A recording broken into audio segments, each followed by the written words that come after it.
Hello, welcome to this session and VOP number 2, the voiceover presentation number 2.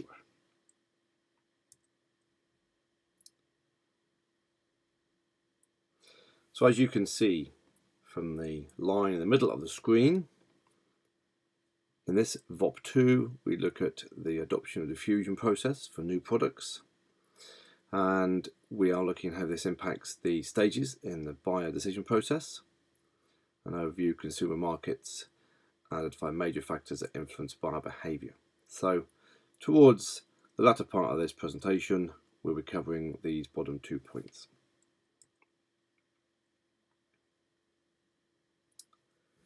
As we've seen in the sessions so far about consumer behaviour and the impact of the social groups, society, importantly, as you will see in the very middle of the screen, the most important consumer buying organisation, the family.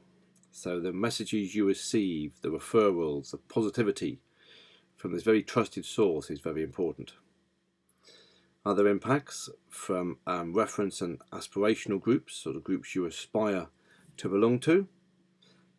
The reference groups, the people who you speak to on a daily basis. And then last of all, the roles and status within these groups, or even within the family.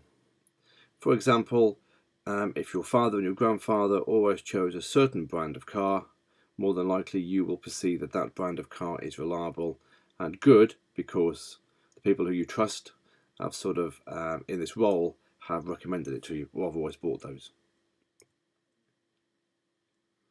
Here we have quite a large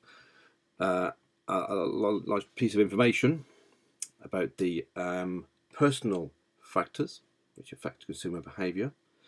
Personal influences lead down to your age and life cycle stage, which means they will change as you go through life. Your influences, you might prefer wearing jeans when you were shorts when you were a teenager, and then jeans, and then different kinds of trousers or clothing as you mature. Your occupation and the people you are surrounded by in your occupation. Economic situation, your level of affluence, how much money, how much cash you have to spend on products and services. And personality and self-concept, the way you sort of like brands and trust in brands as you go through different stages of life, your personal growth. This will also change. And then we have another box, lifestyle identification. So sort of finding out, conducting research from the angle of a marketeer on at people's various stages in lives, their activities, their interests and opinions.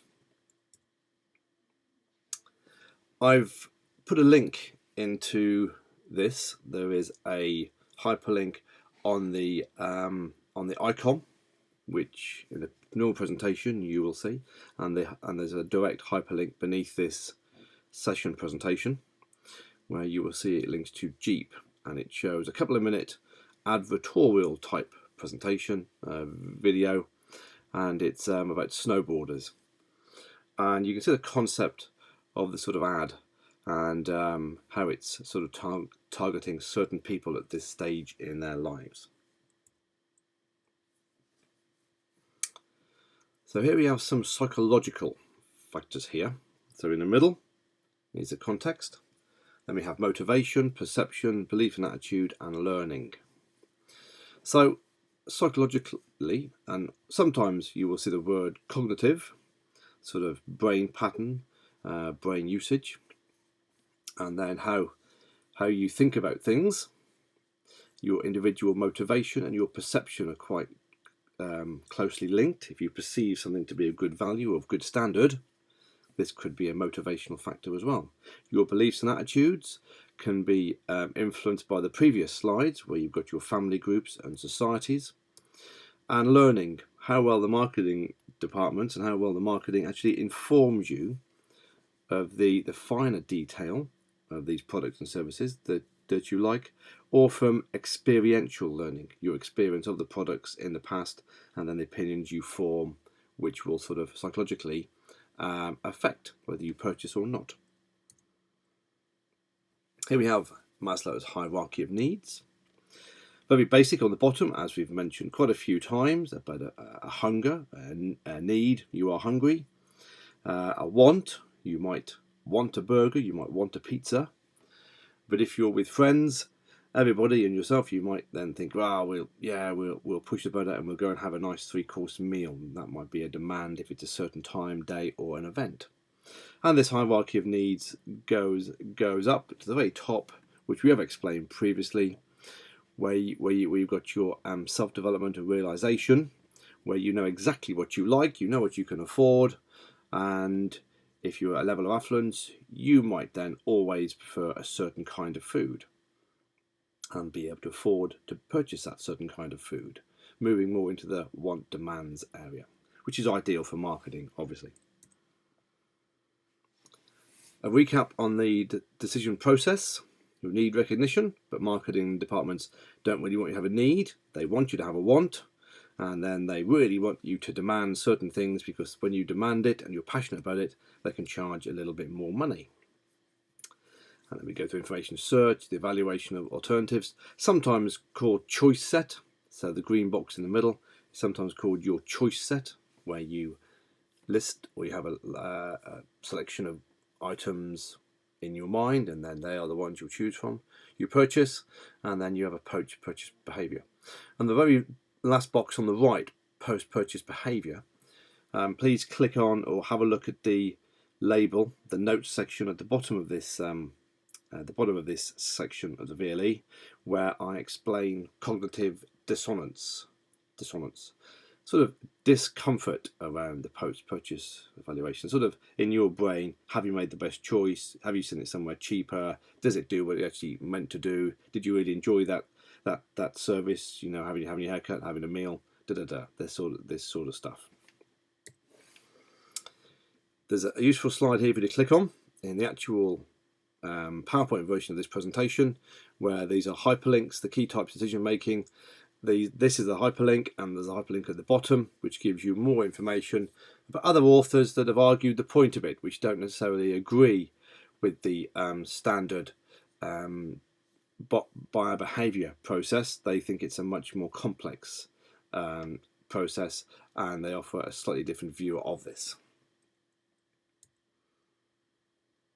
So we go through 5 slides now, rather quickly, to explain the decision process in a little bit more detail, and which will have an impact on the task activity, which you will see at the very end. So stimuli is like a motivation. Internal stimuli for this one, the recognition, is hunger, linking to the hierarchy of needs. So stimuli, a motivator, a prompt, something which encourages you or stimulates you to do something. So the buyer recognises there is a need from hunger, and the external stimuli, friends, will influence you. Say, we need to go for some lunch, we want to go here, McDonald's, Burger King, Pizza Hut, want to go and get a sandwich, we want to go have a barbecue.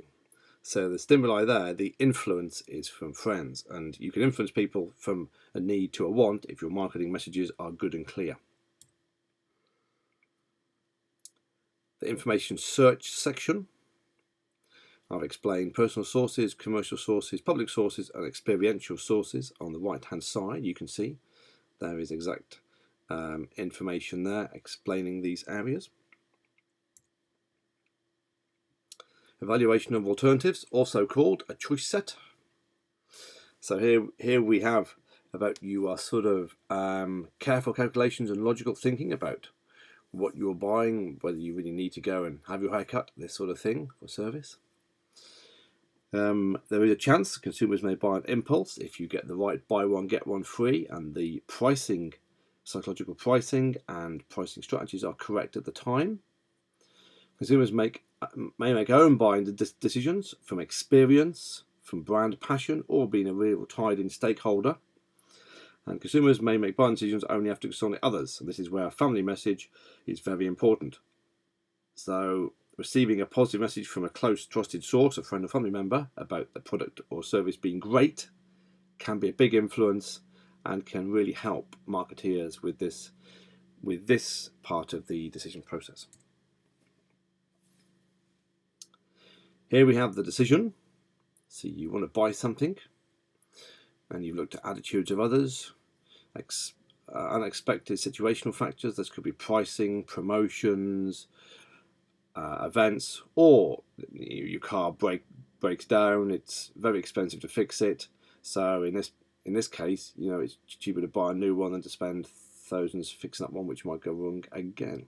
So there is various elements here, but it's really what we have to work on from a marketing viewpoint to satisfy consumers and consumers in society. Is this how we influence this desire to buy the preferred brand? Is to keep people loyal, to sort of inform them that they are making the right choice. And post-purchase behaviour, on the right-hand side, we've got cognitive dissonance, and this is sort of the discomfort post-purchase evaluation, the sort of the mixed messages in the brain. We have a satisfied customer and a dissatisfied customer, top and bottom. The piece in the middle is the piece we need to look at, about the consumer's expectations and how this product's perceived performance is evaluated. I.e., you bought a new phone, you've bought a pair of trainers. Are they working as they should? Are you happy or not?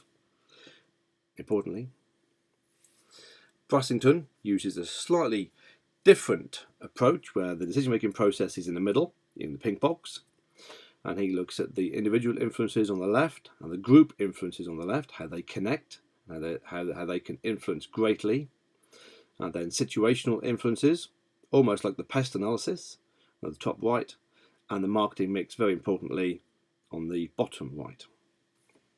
And those areas have the greatest effect on how consumers purchase and the buyer behaviour is adopted by consumers, according to Brassington. There are these stages in the adoption process. Adoption meaning buying into the brand, the product, how you adopt the idea of purchasing this product or this service. So you have a greater awareness, consumer becomes aware of the new product but lacks information. You have an interest about it, which is almost like your need and want. The evaluation, consumer considers whether they are trying new product makes sense or shifting brand otherwise. Testing, sometimes this is available, having a trial, consumer tries new product on a small scale. And then adoption, you decide to make a full and regular use of the new product. You adopt and you move to a new brand, or you try a new service and then you are happy with this. You shift.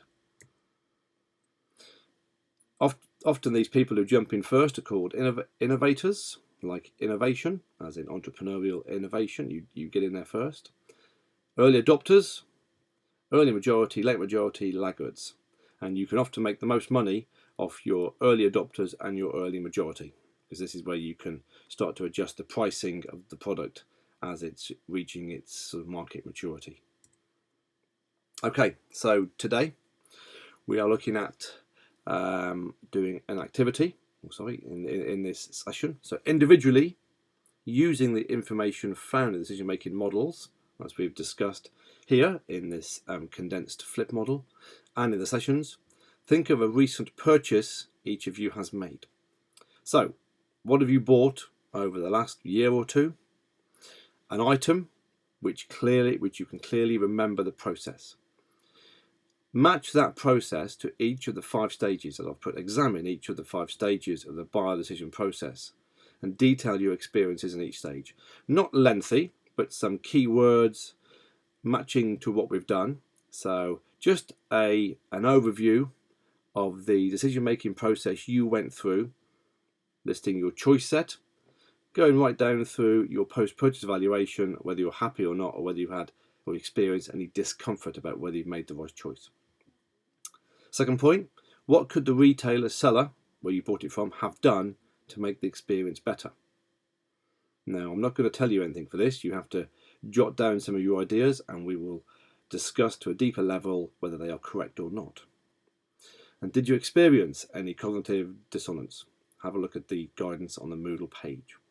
Post your brief answers to the 3 above in the wiki, and in class we can have a review of this and we can pick out some great model answers, and we can then say, yes, you know, this was approached really, really well, that's a really good example, this is quite common, and this then, you know, meets certain criteria points towards the assignment. Thank you very much.